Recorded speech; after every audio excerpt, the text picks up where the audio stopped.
ಸಂಪತ್ತಿನ ಮೇಲೆ ಟ್ರಂಪ್ ಕಣ್ಣು. 450 ಕೆಜಿ ಯುರೇನಿಯಂ ಎತ್ಕೊಂಡು ಬನ್ನಿ. ಟ್ರಂಪ್ ಕಣ್ಣೀಗ ಕಂಡವರ ಸಂಪತ್ತಿನ ಮೇಲಿದೆಯಾ ಅಂತ. 450 ಕೆಜಿ ಯುರೇನಿಯಂ ಎತ್ಕೊಂಡು ಬನ್ನಿ. ಅಮೆರಿಕ ಸೇನೆಗೆ ಶೀಘ್ರವೇ ಟ್ರಂಪ್ ಆರ್ಡರ್. ಇರಾನ್ ಬಳಿ ಇರುವಂತಹ ಯುರೇನಿಯಂ ಮೇಲೆ ಕಣ್ಣು ಬಿದ್ದಿದೆ ಈಗ. ಇರಾನ್ನಲ್ಲಿ ಭೂ ಕಾರ್ಯಾಚರಣೆಗೆ ಅಮೆರಿಕ ರೆಡಿ. ಡೇಂಜರ್ ಆಪರೇಷನ್ಗೆ ಅಮೆರಿಕ ಸೇನೆಯ ತಯಾರಿ.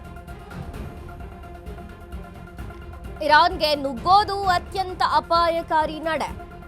ಇರಾನ್ ಬೆಂಕಿ ಜೊತೆ ಸರಸಕ್ಕಿಳಿತಾರ ಟ್ರಂಪ್? ಇಲ್ಲಿ ನಿಜಕ್ಕೂ ಕೈ ಸುಟ್ಟುಕೊಳ್ಳುತ್ತಾ ಹಾಗಾದ್ರೆ ಅಮೆರಿಕ? ಈಗ 450 ಕೆಜಿ ಯುರೇನಿಯಂ ತಗೊಂಡು ಬನ್ನಿ ಅಂತ ಸೇನೆಗೆ ಆರ್ಡರ್ ಕೊಡ್ತಾರಂತೆ ಟ್ರಂಪ್.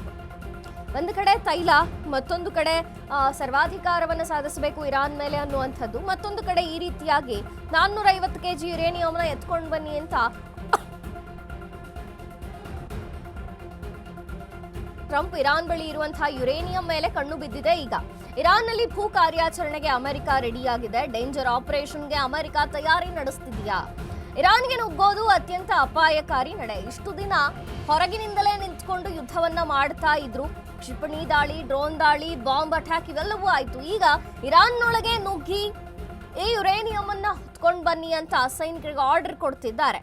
ಸೇನೆಗೆ ಆರ್ಡರ್ ಕೊಟ್ಟಿದ್ದಾರೆ. ಇನ್ನು ಇರಾನ್ ಜೊತೆಗೆ ಈ ರೀತಿಯಾಗಿ ವರ್ತಿಸ್ತಿರೋದು, ಇರಾನ್ ಒಳಗೆ ನುಗ್ಗೋದು, ಇದು ಅತ್ಯಂತ ಅಪಾಯಕಾರಿ ನಡೆಯಾಗಿರುತ್ತೆ. ಇರಾನ್ ಜೊತೆಗೆ ಬೆಂಕಿ ಜೊತೆಗೆ ಸರಸಕ್ಕಿಳಿದಂತೆ ಆಡ್ತಿದ್ದಾರ ಟ್ರಂಪ್? ಇಲ್ಲಿ ನಿಜವಾಗ್ಲೂ ಅಮೆರಿಕ ಏನಾಗಬಹುದು? ಒಂದು ವೇಳೆ ಯುರೇನಿಯಂಗೋಸ್ಕರ ಇರಾನ್ ಒಳಗೆ ನುಗ್ಗಿ 450 ಕೆಜಿ ಯುರೇನಿಯಂ ಅನ್ನ ವಶಪಡಿಸಿಕೊಳ್ಳುವಂತ ಯೋಚನೆ ಇದ್ರೆ, ಆ ಕಾರ್ಯಕ್ಕೆ ಮುಂದಾದ್ರೆ ಯಾವ ರೀತಿಯಾದಂತಹ ಪರಿಣಾಮವನ್ನ ಅಮೆರಿಕ ಎದುರಿಸಬೇಕಾಗುತ್ತೆ ಅನ್ನುವಂಥದ್ದೇ ಸದ್ಯಕ್ಕೆ ಇರುವಂತಹ ಪ್ರಶ್ನೆ. ಟ್ರಂಪ್ ಯಾಕೆ ಈ ರೀತಿ ಆಡ್ತಾ ಇದ್ದಾರೆ ಅಂತ ಜಗತ್ತೇ ಒಂದು ಕ್ಷಣ ಬೆರಗಾಗಿ ನೋಡ್ತಾ ಇದೆ. ಯಾಕೆಂದ್ರೆ ತೈಲ ಸಂಪತ್ತಿನ ಮೇಲೆ ನಮಗೆ ಕಣ್ಣಿದೆ, ನಮಗದು ಬೇಕು ಅಂತಿದ್ದಾರೆ. ಇನ್ನು ಖರ್ಗ್ ದ್ವೀಪ ಅದನ್ನೂ ಕೂಡ ನಾವು ವಶಪಡಿಸ್ಕೊಳ್ತೀವಿ ಅಂತಿದ್ದಾರೆ. ಮತ್ತೊಂದು ಕಡೆಗೆ ಇರಾನ್ ಮೇಲಿರುವಂತಹ ಇರಾನ್ ಸಂಪತ್ತಿ ಏನಿದೆ, ಯುರೇನಿಯಂ, ಸಾಕಷ್ಟು ಖನಿಜ ಸಂಪತ್ತನ್ನ ಹೊಂದಿದೆ ಇರಾನ್. ಅದರಲ್ಲಿ 450 ಕೆಜಿ ಯುರೇನಿಯಂನ ಹೊತ್ಕೊಂಡು ಬನ್ನಿ ಅಂತ ಈಗ ಸೇನೆಗೆ ಆರ್ಡರ್ ಕೊಡುವಂಥದ್ದು.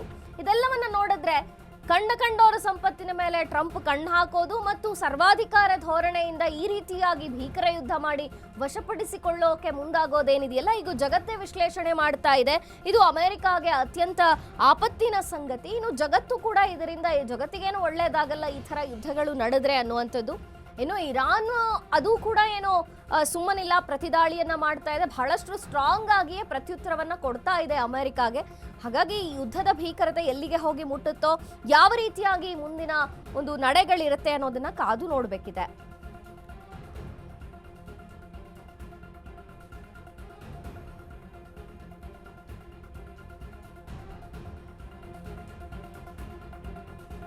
ಬರೀ 15 ದಿನಗಳಲ್ಲಿ ಸಕ್ಕರೆ ಕಾಯಿಲೆನ ಕಂಟ್ರೋಲ್ ತರಲಿಕ್ಕೆ ದಿವ್ಯಾಮೃತದಂತೆ ಕೆಲಸ ಮಾಡುತ್ತೆ ಮೆಹಾಟೋನ್. ಕಹಿ ಇಲ್ಲ, ಒಗರಿಲ್ಲ, ಅಥವಾ ಇದರಲ್ಲಿ ರುಚಿ ಇಲ್ದಿರತಕ್ಕಂಥದ್ದಿಲ್ಲ. ಇದರಲ್ಲಿರ್ತಕ್ಕಂತಹ ಆಯುರ್ವೇದಿಕ್ ಅಂಶಗಳು ಸಹಿತ ಪ್ರಧಾನವಾಗಿರ್ತಕ್ಕಂಥದ್ದು ಅರಿಶಿನ, ಬೆಟ್ಟದ ನೆಲ್ಲಿಕಾಯಿ. ಅಂತಹ ಅದ್ಭುತವಾದಂಥ ಗುಣ ಮೆಹಾಟೋನ್ ಅಂತಕ್ಕಂಥದ್ದು. ಹೊಟ್ಟೆ ನೋವು, ಗ್ಯಾಸ್ ಟ್ರಬಲ್, ಆಸಿಡಿಟಿಗೆ ಚಿಂತೆ ಬೇಡ. 1 ಚಮಚ ಅಮೃತ ಬಿಂದು ಔಷಧಿ ನಿರಾಳತೆಯ ಅನುಭವ ನೀಡುತ್ತದೆ. ಅಮೃತ ಬಿಂದು, ಕೋಟ್ಯಾಂತರ ಜನರ ನೆಚ್ಚಿನ ಆಯುರ್ವೇದ ಪರಿಹಾರ.